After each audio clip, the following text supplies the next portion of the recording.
Una de las palabras, amados hermanos, que destaca mucho en la palabra de Dios es la palabra katallazo. Esta palabra es una voz griega que significa reconciliar y su significado es, por supuesto, es de mucho poder dentro de las Escrituras. A través de ello, la palabra de Dios nos dice que nosotros hemos sido justificados. Y esto, por supuesto, hace posible que pecadores como nosotros vengamos a ser, que antes éramos condenados, que éramos culpables y cuya correspondencia nosotros merecíamos el juicio de nuestro Dios, ahora nosotros vengamos a recibir libertad, y esto, por supuesto, de manera gratuita para cada uno de nosotros. Así es que cuando nosotros hablamos de esta palabra reconciliar, estamos hablando de el perdón que Dios nos ha dado, según lo que nos dice ahí en Romanos 6, 18 al 22. El Señor nos ha dado su perdón. El Señor, al perdonarnos, lo que Él ha hecho ha sido olvidar, dejar eso, nuestros pecados, cualquiera que hayan sido, el Señor los ha desechado porque están perdonados. Y en su palabra dice que así como hay esta diferencia entre el oriente y el occidente, así el Señor ha prácticamente dejado de lado todos los pecados de aquel que ha sido perdonado. En este sentido también la palabra nos dice, no solamente hemos sido perdonados, además también la palabra del Señor nos dice que nos ha puesto como parte de su familia espiritual, y en ese sentido nosotros hemos sido adoptados. Antes que nosotros éramos, según Efesios 1:5, nosotros éramos extraños delante del Señor, es decir, entre comillas, no éramos conocidos por Él, y además dice que éramos advenedizos. Así es que Colosenses nos va a hacer dar a nosotros una pequeña mirada a lo que viene a ser la reconciliación que Dios, nuestro Padre, ha hecho por medio de su amado Hijo, nuestro Señor Jesús. Quiero hablar acerca de estos 4 versículos, versos 20 al 23. En cada uno de ellos un punto en el cual vamos a estar tocando en cuanto a lo que viene a ser la justificación. En el verso 20 el Señor nos muestra aquí, por medio de su palabra, que el medio de la reconciliación es la sangre de nuestro Señor Jesucristo. Miren ustedes allí en el verso 20 que nos dice, por cuanto... y por medio, dice, de Él reconciliar consigo todas las cosas, así las que están en los cielos como las que están en la tierra, ¿no? Las que están en los cielos, haciendo la paz mediante la sangre de su cruz, ¿no? Cuando nosotros nos vamos allí al principio, en el Génesis, la palabra de Dios nos muestra inmediatamente de que en algún punto de la eternidad pasada, nuestro Señor tomó la decisión de crear.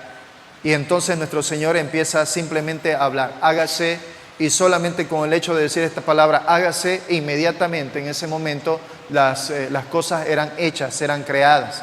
Y nuestro Señor luego, a su término, en Génesis 1:31 dice que luego de que nuestro Señor terminó en 6 días de 24 horas, terminó de hacer todo lo que Él quiso, luego dice, Él agarró, evaluó su creación y vio de que todo lo que había hecho era bueno. Y no solamente bueno, sino dice también era bueno en gran manera.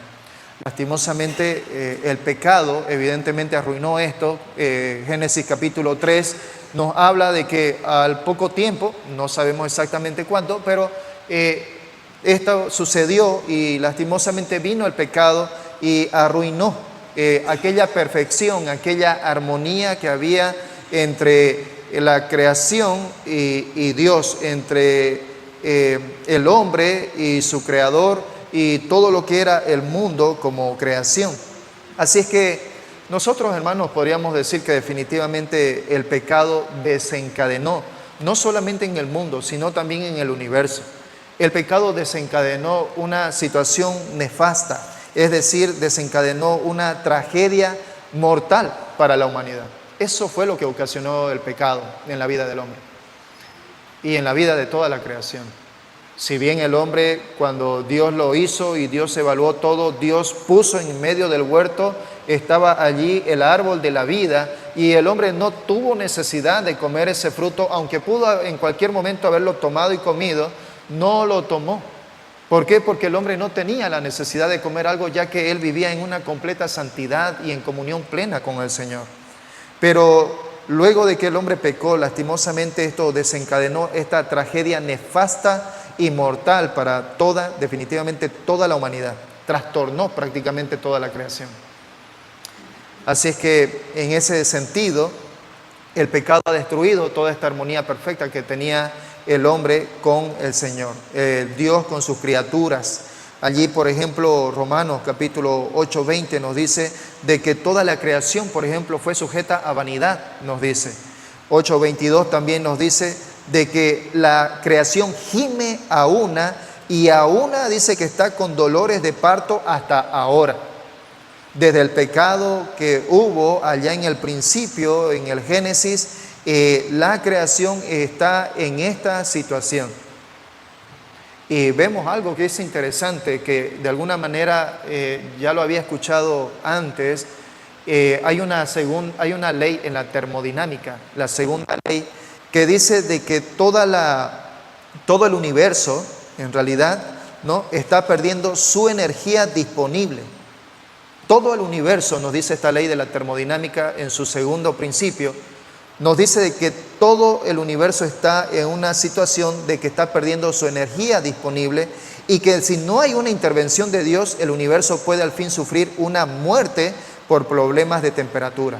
Es decir, de que el universo se quede sin energía y esta misma venga a ser consumida. Prácticamente el universo terminaría en un estado de frío y oscuridad, ¿no?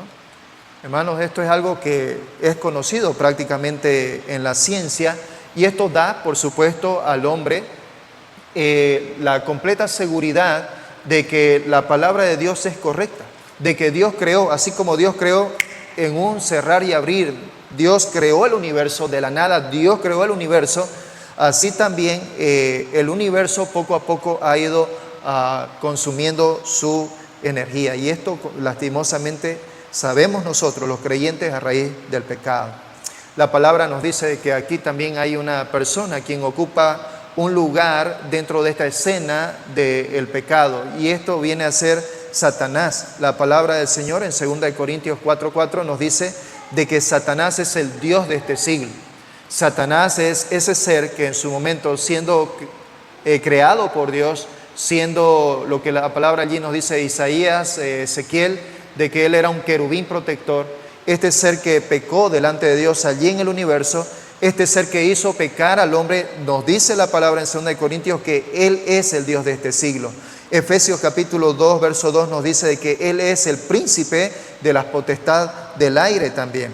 Así es que todo esto ha ocasionado de que haya una maldición, una especie de una influencia satánica que va a llegar a un clímax, el punto del clímax en que va a llegar toda la obra de que Satanás ha venido haciendo en el mundo, es que su clímax será lo que la palabra de Dios menciona en Daniel, con Daniel 9, 24 al 27, con la semana 70, que esto para nosotros representa la gran tribulación, 7 años que menciona la Biblia, en el cual todas las personas, no la iglesia, porque la iglesia estará con el Señor en los cielos, pero todas las personas quienes se queden durante este periodo de la gran tribulación, el clímax de Satanás será su gobierno durante esos años para el terror prácticamente de la humanidad. Eso es lo que sucederá en la gran tribulación. Esta gran tribulación además va a venir acompañada de muchos hechos en los cuales los demonios tendrán libertad de hacer muchas cosas, y además también la misma naturaleza acontecerán hechos, tanto como la Biblia lo menciona, con los sellos, con las trompetas, con las copas, en las cuales estas cosas vendrán sobre el mundo. Y así es que este será el tiempo del apogeo de Satanás gobernando literalmente sobre el mundo, mientras la iglesia está arriba con nuestro Señor Jesucristo. Pero este primer texto, amados hermanos, de Colosenses, capítulo 1, verso 20, nos dice allí de que por medio de Él, por medio de nuestro Señor Jesucristo, dice, Él reconcilió, dice, consigo todas las cosas, las que están en la tierra como las que están en los cielos. Nuestro Señor, por medio de la cruz, ha venido en este proceso de reconciliación donde la palabra nos dice que también nuestro Señor terminará, también Él, en ese tiempo de lo que viene a ser el gobierno milenial, en el que nuestro Señor Jesús va a restaurar de alguna manera este mundo y nuestro Señor va a gobernar sobre este mundo durante 1000 años. Y terminado este periodo de los 1000 años de nuestro Señor y su posterior juicio de las naciones, terminaremos aquí con lo que la palabra nos menciona en Apocalipsis capítulo 21, de cielo nuevo y tierra nueva. Allí será definitivamente el verdadero reconciliar del Señor con toda, absolutamente toda su creación. Además, en esto, hermanos, principalmente para nosotros podemos ver una cosa importante. Cuando el Señor aquí dice que Él ha reconciliado consigo todas las cosas, la manera en que nuestro Señor ha reconciliado esto ha sido evidentemente por medio de Él. En el griego dice esto, kai di autou, es decir, justamente estas mismas palabras, por medio de Él, por medio de su cuerpo, por medio de su persona y por medio de su obra, nuestro Señor Jesucristo ha venido a reconciliar la creación, ¿no? Así es que esto tiene una razón, hay un propósito. ¿Por qué es que nuestro Señor Jesucristo ha hecho esto? La palabra nos dice de que Él lo ha hecho para su propia gloria. El Señor ha tenido un propósito. Cuando nuestro Dios creó el universo, creó la tierra, creó los animales, la vegetación, el mundo, creó al hombre, lo hizo con un propósito, de que toda la creación venga a adorar a Dios por lo que Él es, por ser su creador, por los atributos de Dios, por la esencia y la naturaleza de lo que Dios es. Y al venir el pecado y todos estos acontecimientos que han venido en esta situación, cuando el Señor nuevamente gobierne, dice Él, va a agarrar y va a volver a restaurar esto. Es más, de alguna manera, evidentemente, esto ahora está pasando. Este tema de que Dios sea glorificado hoy en este tiempo sucede también. ¿De qué manera sucede? Cuando cada persona que ha venido a ser reconciliada por medio de nuestro Señor Jesús, esta persona ahora que ha recibido el Espíritu Santo y ha venido a ser declarada justa y ha recibido de parte de Dios esta nueva naturaleza, entonces esta persona está en unas condiciones aptas para poder adorar al Señor. Eso es lo que nos muestra, por supuesto, Ezequiel. Pondré en ellos mi espíritu y les daré la capacidad de que puedan andar sobre mis estatutos, mis mandamientos. Esta es la manera, evidentemente, en que el creyente adora al Señor. Primero, en que Él ha sido justificado por medio de la fe, y lo otro es que el creyente a partir de allí vive para dar gloria al Señor. Así que, hermanos, todos nosotros quienes hemos sido reconciliados por el Señor, tenemos este mismo llamado, tenemos este mismo mandato de parte de Dios. Ese mandato es de que nuestro Señor Jesucristo ocupe ese lugar preeminente en nuestras vidas. Y es lo que quiero a ustedes, amados hermanos, animarles, de que cada uno de nosotros consideremos lo que nuestro Señor Jesucristo ha hecho. Él nos reconcilió. Él dice, reconcilió consigo mismo al mundo. Él cambió la posición que tenía el mundo, la posición que tenía la humanidad, para de esa posición de ser enemigos, de ser advenedizos, ahora el creyente viene a cambiar de la posición de enemigo a una posición de amigo, a una posición de hijo, a una posición de adopción, en el cual viene por medio de Él. Romanos lo dice claramente esto, Romanos capítulo 5, verso 10, nos dice, porque si siendo nosotros enemigos, fuimos reconciliados con Dios por medio de la muerte de su Hijo, mucho más, estando reconciliados, seremos salvos por su vida. Así es que usted y yo, quienes antes éramos pecadores, usted y yo, quienes estábamos en esa condición de enemistad, ahora por medio de la cruz de nuestro Señor Jesús, nosotros ahora somos reconciliados. Y lo más lindo de esto es la esperanza que tenemos cada creyente, es que Dios nos dice que seremos eternamente salvos, eternamente. Yo no sé si usted al escuchar esto realmente hay y lo cual le animo a que esto refuerce en usted evidentemente su agradecimiento y refuerce su esperanza en el Señor. Cada uno de nosotros tenemos esta promesa del Señor que nosotros seremos eternamente salvos. Y aún el apóstol Pablo, cuando escribe a la iglesia en Tesalónica, en 1 Tesalonicenses 4, dice: hermanos, algunos de nosotros no veremos la muerte. Si nuestro Señor Jesucristo viene antes, dice, en un cerrar y abrir de ojos, dice, primero los que durmieron y luego nosotros, los que aún vivimos, nosotros estaremos allá con Él. Así que el Señor vendrá, dice su palabra, en algún momento. Y cuando esto suceda, habrán creyentes, habrán hijos del Señor que no verán la muerte. Serán como los ejemplos que el Señor nos ha dado allí, como una muestra, como lo que ha sido Elías en Primera de Reyes, o lo que fue también en su tiempo Enoc, cuando nos habla en Génesis capítulo 5. Estos dos hombres son una muestra clara de lo que el Señor hará con su iglesia cuando venga el rapto. Así que, hermanos, todos estamos evidentemente con esta esperanza. El Señor dio su vida para que usted y yo seamos reconciliados por medio de Él. El versículo 21 nos dice allí lo siguiente: y a vosotros también, que erais en otro tiempo extraños y enemigos en vuestra mente, haciendo malas obras, ahora os ha reconciliado. Ahora os ha reconciliado. Este verso 21 nos muestra la condición pasada en la cual vivía el hombre, esa condición pasada de ser enemigo de Dios. ¿Cómo éramos nosotros antes sin nuestro Señor Jesucristo? Allí, cuando el Señor dice de que éramos extraños y enemigos, esta palabra extraño viene de esta palabra apolitró, que significa que estábamos alienados, estábamos separados, estábamos aislados del Señor. Es decir, Él definitivamente no tenía ninguna relación con el pecador, ¿no? Y esto es lo que el apóstol Pablo le dice allí a la iglesia en Colosenses. Efesios capítulo 2, y si ustedes me acompañan allí con sus Biblias, nos dice allí, Efesios capítulo 2, versos 12 y 13, dice: en aquel tiempo ustedes estaban sin Cristo, alejados de la ciudadanía de Israel, ajenos a los pactos de la promesa, sin esperanza y sin Dios en el mundo. Pero ahora, en Cristo Jesús, ustedes, que en otro tiempo ustedes estaban lejos, ahora han sido hechos cercanos por la sangre de nuestro Señor Jesucristo. Esa es la condición del creyente, en que antes estaba separado de Dios. Sin embargo, aún ahora, evidentemente, y durante las futuras generaciones, seguirán habiendo personas, por supuesto, que no conocerán al Señor.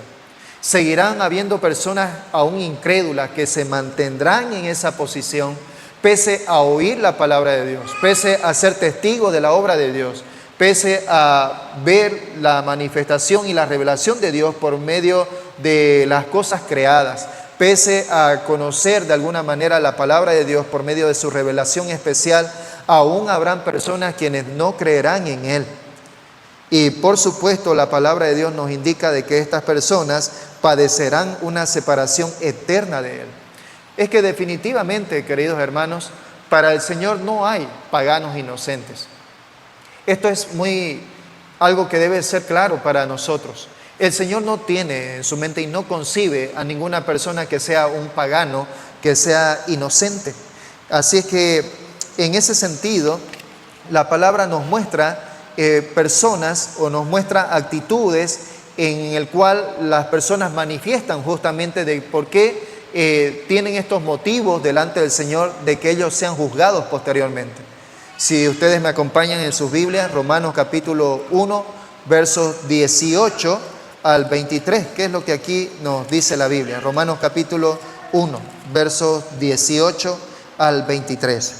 ¿Qué nos dice acerca de estas personas? Dice: porque la ira de Dios se revela desde el cielo contra toda impiedad e injusticia de los hombres, que detienen con injusticia la verdad, porque lo que de Dios se conoce les es manifiesto, pues Dios se lo manifestó, porque las cosas invisibles de Él, su eterno poder y deidad, se hacen claramente visibles desde la creación del mundo, siendo entendidas por medio de las cosas hechas, de modo que no tienen excusa. De modo que ninguno de nosotros tiene excusa, pues habiendo conocido a Dios, no le glorificaron como a Dios ni le dieron gracias, sino que se envanecieron en sus razonamientos y su necio corazón fue entenebrecido. Profesando ser sabios, se hicieron necios y cambiaron la gloria del Dios incorruptible en semejanza de imagen de hombre corruptible, de aves, de cuadrúpedos y de reptiles. Aquí, por medio de este texto, el Señor nos muestra claramente, un día las personas incrédulas estarán delante del Señor. Tendrán a su propio criterio personal, tendrán motivos para decir al Señor. Tendrán motivos, según ellos, como en algún momento el mismo Job también lo dijo. Oh, si tuviera la oportunidad, dijo Job, si tuviera la oportunidad de estar aquí delante de mi juez y yo les pueda explicar todas aquellas justicias las cuales yo hice, entonces seguramente, dijo Job, yo podría entonces salir libre de esta situación. Pero Job no entendía. Fue como posteriormente cuando Dios se le manifestó allí de los capítulos 38 al 42, Dios le dijo: Job, todas aquellas cosas que has dicho, Job, tú realmente no me conoces. ¿Estuviste conmigo en la creación? ¿Estuviste conmigo cuando yo tomé e hice todas estas cosas en mi soberanía? ¿Estuviste conmigo cuando yo medí con la palma de mi mano los océanos, los mares? Cuando Job logró entender todas estas cosas, lo único que Job logró hacer fue simplemente agachar la cabeza y decir: es que yo había dicho cosas que realmente no entendía. Dije cosas que realmente estaban fuera de mi razón, porque de oídas te había oído, mas ahora mis ojos te ven y yo me arrepiento y me aborrezco en polvo y ceniza. Job entendió realmente que aunque él se había podido considerar justo delante de Dios, podía ver claramente que delante de la santidad de Dios, prácticamente su justicia de él significaba absolutamente nada delante de Dios. Y aunque habrán personas que querrán con Dios litigar acerca de su situación, Dios aún en este momento, por medio de su revelación especial, dice: tengo mi justicia, y mi justicia es por medio de Cristo. Mi justicia y mi salvación es por medio de Cristo, por medio de mi Hijo. Así es que, hermanos, esto que se nos tiene que quedar en la mente es que el Señor no tiene, definitivamente, no tiene ningún incrédulo inocente. ¿Por qué? Porque todas las personas, a pesar de conocer algo acerca de Dios, simplemente lo rechazaron. Y esto también lo confirma, nada más versículos más adelante, versos 29 al 32 de este mismo capítulo, del capítulo 1 de Romanos, nos muestra esa evidencia, de acuerdo a lo que nos dice Colosenses, que los incrédulos se manifiestan por medio de sus malas obras. Y estas malas obras lo vemos aquí en Romanos capítulo 1, versos 29 al 32.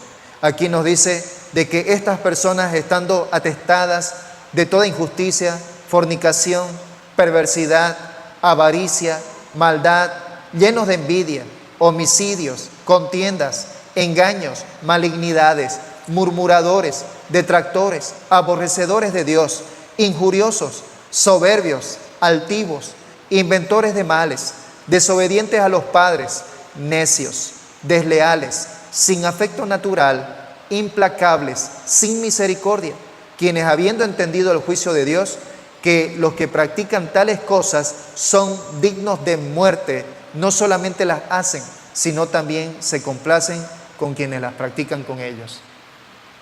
Así que el Señor aquí nos está mostrando con claridad, según este verso 21, queridos hermanos, de que las personas, los incrédulos, manifiestan por medio de sus obras, evidentemente, sus malignidades, sus pecados delante de Dios, y que por tanto el santo juicio de Dios será un juicio totalmente merecedor hacia las obras en las cuales ellos han cometido. Su condenación de ellos será una condenación justa, de acuerdo a la justicia de nuestro Señor. Así es que esto es lo que nos muestra este versículo. En el verso 22 nos dice allí de que nuestro Señor ahora, dice, nos ha reconciliado en su cuerpo de carne por medio de la muerte, para presentarnos, dice, santos y sin mancha e irreprensibles delante de Él, nos dice este verso 22. Así que lo que nos está mostrando en este versículo es que nuestro Señor llevó a cabo esa reconciliación con nosotros por medio de su cuerpo. Por medio de su cuerpo, por medio de la muerte, es que nuestro Señor Jesús llevó a cabo. Nuestro Señor Jesús necesitaba, de acuerdo a las profecías que estaban escritas acerca de Él, Él necesitaba hacerse un humano más entre nosotros.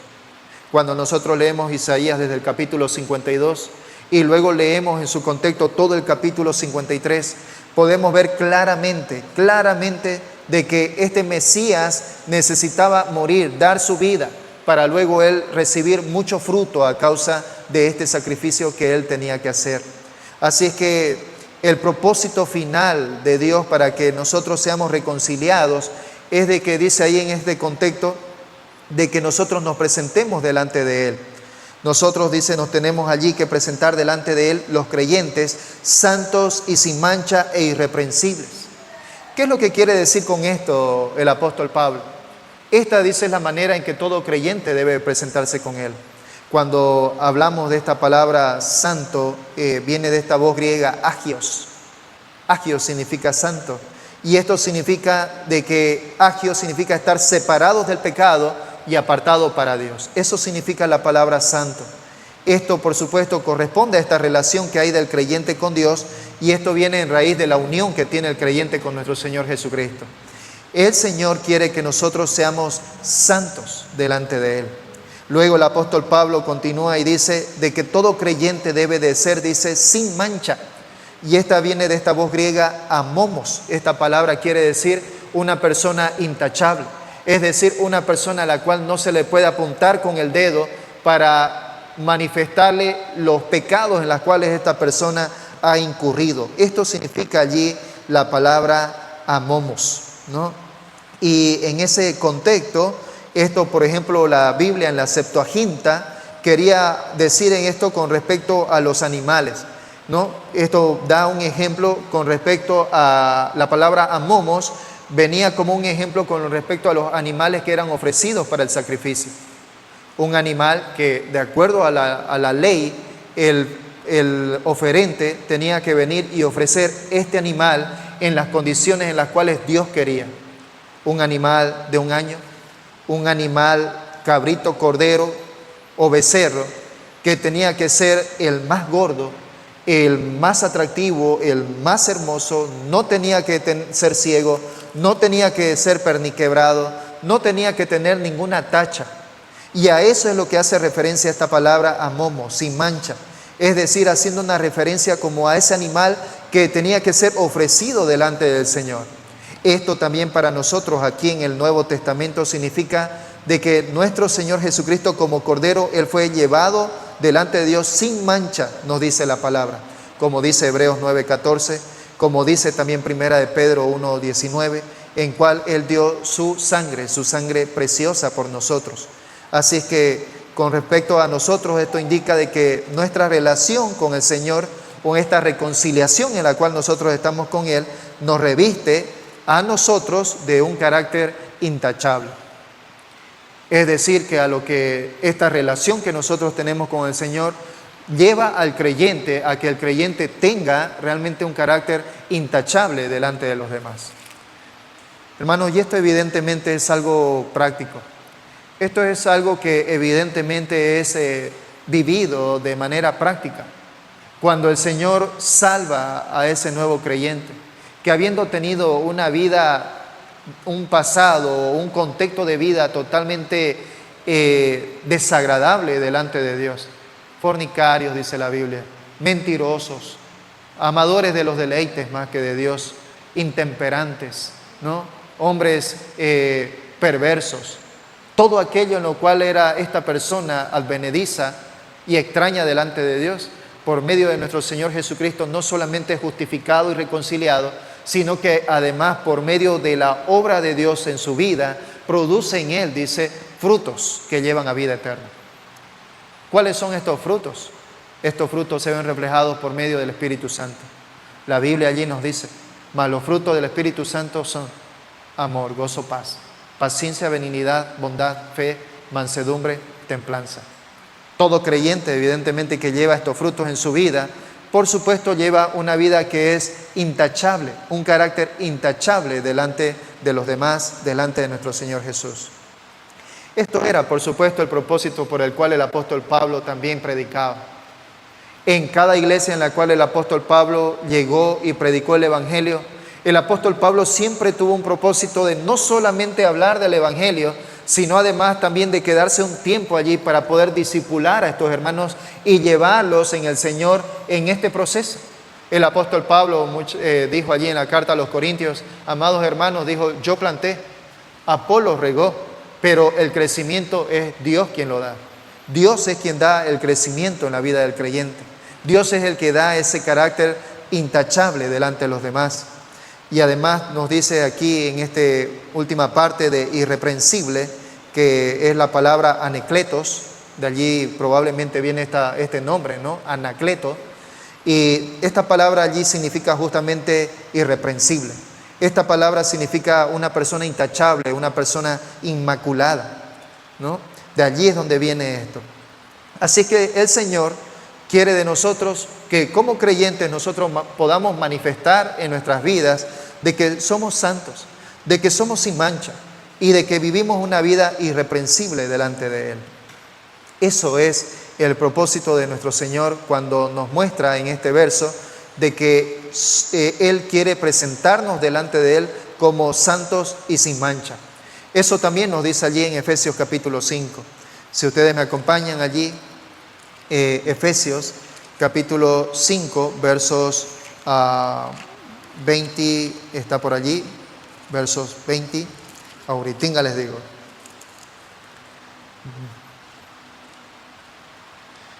Verso 25, cuando hace una relación, capítulo 5 de Efesios, 5, 25 en adelante, haciendo esta comparación de lo que debe de ser el lecho matrimonial, la relación entre el esposo y la esposa, comparándolo con lo que nuestro Señor Jesucristo hizo y sigue haciendo por su iglesia. Dice aquí Efesios capítulo 5, 25, maridos, amad a vuestras mujeres, así como Cristo amó a la iglesia y se entregó a sí mismo por ella, para santificarla, habiéndola purificado en el lavamiento del agua por la palabra, a fin de presentársela a sí mismo una iglesia gloriosa, que no tuviese mancha, ni arruga, ni cosa semejante, sino que fuese santa y sin mancha. Así también los maridos deben amar a sus mujeres como a sus mismos cuerpos, porque el que ama a su mujer, a sí mismo se ama. Así que, hermanos, esta es la manera en la cual el Señor quiere que cada uno de nosotros como sus hijos nos presentemos delante de Él. Eso fue lo que el apóstol Pablo también dijo allí en 2 Corintios capítulo 11, verso 2. El apóstol Pablo le dijo a los corintios, les dijo, hermanos, les dijo, yo a ustedes los celo con un celo de Dios, pues yo a ustedes los he desposado con un esposo, con un solo esposo, para presentarlos a ustedes como una virgen pura a Cristo, ¿no? Yo a ustedes, dice el apóstol Pablo, los celo con un celo de Dios. Y a ustedes los he presentado como una esposa virgen delante de su esposo. ¿Quién es el esposo de la iglesia? Nuestro Señor Jesucristo. ¿Quién es la iglesia? Todo y cada uno de los creyentes. La iglesia universal. Cada uno que en cada una de las generaciones, desde el Pentecostés, Hechos capítulo 2, cada uno de ellos quienes han aceptado a nuestro Señor Jesús, que tienen a Jesús en sus vidas y que el Señor, dice, quiere a nosotros presentarnos de esta manera. Y en este último punto, el verso 23 nos dice, si en verdad permanecéis fundados y firmes en la fe y sin moveros de la esperanza del Evangelio que habéis oído, el cual se predica en toda la creación que está debajo del cielo, el cual yo, Pablo, fui hecho ministro. Miren ustedes cómo el apóstol Pablo aquí da una condicionante, allí la palabra allí, sí, cuando nos dice en este texto, si en verdad, dice, permanecéis fundados y firmes y sin moverse de la esperanza del Evangelio que ustedes han oído. El verdadero creyente, lo que distingue al verdadero creyente de aquel que simplemente es un oidor de nuestro Señor, que no es un verdadero creyente, es simplemente el hecho de que el verdadero creyente se mantendrá, dice la palabra, si en verdad permanecéis fundados y firmes en la fe y sin moverse de la esperanza del Evangelio que han oído. Esto es lo que realmente diferencia de un verdadero creyente de un no creyente. El Señor nos da ejemplos de cómo es de que hubieron personas quienes no se mantuvieron firmes en la palabra. Nuestro Señor Jesús, por ejemplo, cuando habló allí en Juan capítulo 6, y cuando Él dijo, yo soy el pan de vida, muchas personas no pudieron resistir estas palabras fuertes de nuestro Señor Jesús. Muchos de ellos dicen que eran miles la cantidad quienes estaban detrás de Él, pero evidentemente tenían motivaciones incorrectas. No buscaban a Jesús porque era Dios. No buscaban a Jesús porque Jesús era realmente ese Mesías de la cual la palabra de Dios hablaba acerca de Él. Y cuando Jesús habló estas palabras, ellos mismos dijeron, esta palabra es bastante dura. La palabra nos dice allí que muchos de ellos a partir de ese momento dejaron de seguir a nuestro Señor Jesús. Y aún nuestro Señor Jesús agarró y les miró a sus discípulos y les dijo, ¿vosotros también queréis iros con ellos? En ese momento el apóstol Pedro agarró y se puso firme y le dijo, Señor, ¿a quién iremos? ¿A quién iremos? Solamente tú tienes palabras de vida eterna y nosotros sabemos que tú eres verdaderamente el Hijo de Dios. Toda persona, todo verdadero creyente demostrará realmente de que es un verdadero creyente manteniéndose firme sobre la roca, nuestro Señor Jesucristo.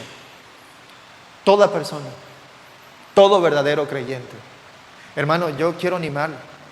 Nuestro Señor Jesús allí en algún momento también le dijo en otra oportunidad a otros discípulos, dice de que en esa oportunidad muchos creyeron en Él, pero nuestro Señor Jesús no se valió de eso. Nuestro Señor agarró y además de haberles hablado el Evangelio, nuestro Señor terminó con unas palabras diciéndole, si vosotros sois realmente mis discípulos, vosotros haréis realmente lo que yo os mando. Vosotros haréis de acuerdo a mis mandamientos. Todo verdadero creyente sigue al Señor Jesús y se mantiene firme contra viento y contra marea, se mantiene firme en Él, anclado sobre Él. El escritor, ese escritor que aún no sabemos, que desconocemos, que simplemente podemos hacer suposiciones de quién puede ser quien escribió esa hermosa carta a los hebreos, él agarra y hace una exhortación a los hermanos, a los hebreos a quienes había escrito y le dice, hermanos, ustedes tengan cuidado, porque habiendo disfrutado de las cosas del Señor, porque habiendo disfrutado de todo lo que Dios les ha dado, de pronto algunos de ustedes quieren agarrar y quieren irse. A lo que el escritor agarra y le dice, hermanos, tengan cuidado, porque aún si recordemos, le dice que cuando nuestro Señor agarró y sacó a Israel, lo sacó de Egipto y mostró toda su gloria y todo su poder delante de ellos, no obstante no fue suficiente, aún todavía dijo, tuvo que cernir y sacar de entre el pueblo a los incrédulos y dejarlos en el camino. En el camino murieron, durante 40 años, murieron todas aquellas personas que a pesar de ser testigos del poder de Dios, al final mostraron, reflejaron, demostraron con su propia vida, en su carácter, demostraron de que realmente nunca creyeron en Dios. Se mantuvieron en su incredulidad. Así que, hermanos, este es el buen ánimo en el cual nosotros necesitamos reflexionar. El apóstol Pablo le dice aquí a los colosenses, si ustedes en verdad permanecen fundados y firmes en la fe y sin moverse de la esperanza del Evangelio que han oído, el cual se predica en toda la creación. Así que el permanecer fundados y firmes en la fe sin moverse de la esperanza del Evangelio, estos son aquellas personas que realmente son lo que muestra de que estos son verdaderamente creyentes, definitivamente es la perseverancia. La perseverancia es el sello distintivo de un verdadero hijo de Dios. ¿Usted está perseverando en la fe, querido hermano? ¿Usted persevera en la fe de nuestro Señor? Quiero terminar con este texto en 2 Corintios capítulo 5, verso 17. Capítulo 5, verso 17 de 2 Corintios. En adelante, dice allí. Versos 17 al 21, dice, de modo que si alguno está en Cristo, nueva criatura es. Las cosas viejas pasaron, y aquí todas son hechas nuevas. Y todo esto proviene de Dios, quien nos reconcilió consigo mismo por Cristo y nos dio el ministerio de la reconciliación. Que Dios estaba en Cristo, reconciliando consigo mismo, consigo al mundo, no tomándoles en cuenta a los hombres sus pecados, y nos encargó a nosotros la palabra de la reconciliación. Así que somos embajadores en nombre de Cristo. Como si Dios rogase por medio de nosotros, o rogamos en el nombre de Cristo, reconciliados con Dios. Al que no conoció pecado, por nosotros lo hizo pecado, para que nosotros fuésemos hechos justicia de Dios en él. Así es que, hermanos, todo aquel que recibe al Señor Jesús, todo aquel que viene a ser reconciliado por su sangre preciosa, esta persona viene a ser nueva criatura. Esta persona viene a aquellas cosas que hizo quedaron en el pasado.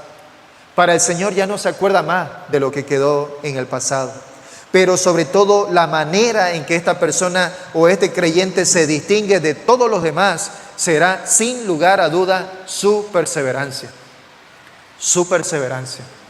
¿Es usted un creyente perseverante?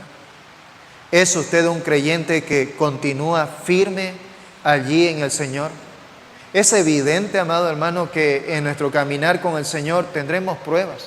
Dios a ninguno de nosotros y de las mujeres también creyentes, a ninguno de nosotros nos asegura una vida de color de rosas. Él, todo lo contrario, en realidad nos promete de que tendremos aflicción.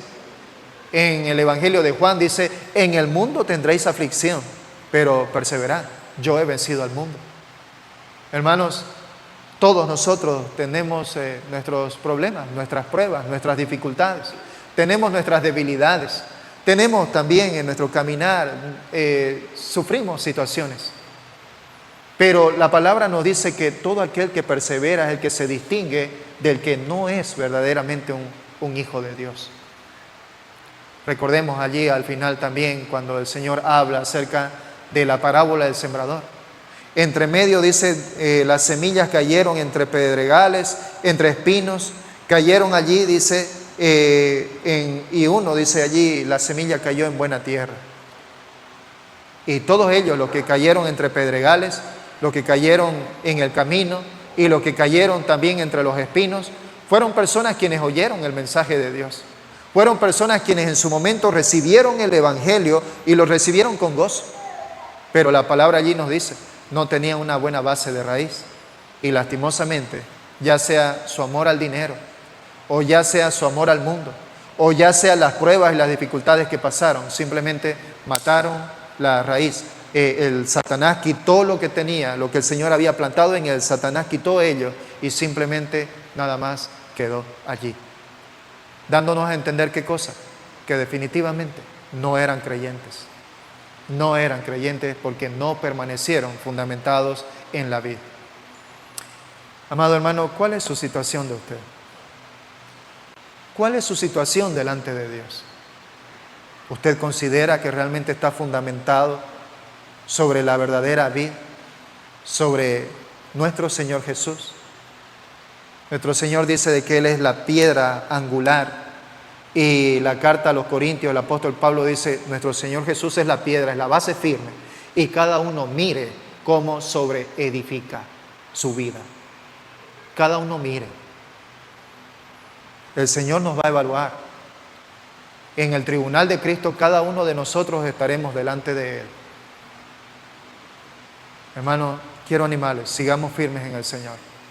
Pero no solamente sigamos firmes en un tema de asistir a esta congregación, sirvamos al Señor, sirvamos al Señor, no solamente aquí, no solamente trayendo invitados, no solamente con una predisposición a servir en la iglesia del Señor, porque la palabra de Dios nos dice, unos somos manos, otros somos pies, otros somos uñas, aunque sea, otros somos dedos, otros somos los ojos, otros somos la nariz, pero aunque todos son miembros, todos somos parte de un mismo cuerpo, donde la cabeza, dice la palabra, la cabeza es Cristo. El Señor nos ha puesto a nosotros aquí para su servicio. Él quiere que le sirvamos, pero no solamente quiere que le sirvamos aquí en la iglesia, Él quiere que le sirvamos fuera de la iglesia. Él dice que nos ha puesto a nosotros como instrumentos de justicia. Él quiere que nosotros le adoremos por medio de nuestros pensamientos, nuestras acciones, por medio de todo lo que nosotros tengamos a nuestro alcance, quiere que le adoremos y le sirvamos. Ese es el papel de cada uno de los creyentes. A eso nosotros hemos sido llamados. A santidad, dijo el Señor, a santidad fuisteis llamados. Así que, hermanos, animémonos en el Señor. Cada uno de nosotros manténgase firme. Y aquel que de repente tal vez esté pasando por alguna situación en su vida, hermano, cobre ánimo, llame al liderazgo de la iglesia, sea honesto, acérquese, pida a un líder de la iglesia que por favor le colabore en oración, en visita. Hermano, estoy con toda la predisposición para poder ir y visitarlos cuando ustedes lo requieran. Bien, mi persona está disponible para poder servirlos. Quiero hacerlo de todo corazón. Bien, y solamente lo único que espero de parte de ustedes es que me puedan invitar si ustedes así lo desean. Bien, vamos a orar. Padre, estamos agradecidos. Gracias, papá, por tu buena voluntad, porque, Padre, nos has reconciliado por medio de la sangre preciosa de nuestro Señor Jesucristo. Gracias, Padre, por ello. Gracias porque por medio de la cruz de Jesús, Señor, hemos sido redimidos, justificados, declarados justos. Y, Señor, tú nos llamas ahora a una vida santa. Tú nos llamas hoy a una vida irreprensible, sin mancha. Papá, te rogamos, Señor, por favor, obra esto en nuestras vidas. Que te sirvamos de corazón, que vivamos vidas en santidad delante tuyo, vidas irreprensibles, donde no seamos apuntados por nadie, donde no tengamos, Señor, cola que nos pise. Padre, te rogamos por ello, ayúdanos. Te rogamos por nuestras vidas, te rogamos por nuestros hijos, te rogamos por tu iglesia, por cada hermano, por cada creyente que asiste a esta congregación. Señor, glorifícate en la vida de cada uno de nosotros. Te lo pedimos, Señor, y te rogamos que tú nos mantengas firmes, Señor, firmes sobre nuestra base, sobre nuestra piedra firme, sobre nuestra roca, que es nuestro Señor Jesucristo. Es en el nombre de Él que nosotros te lo pedimos. Amén.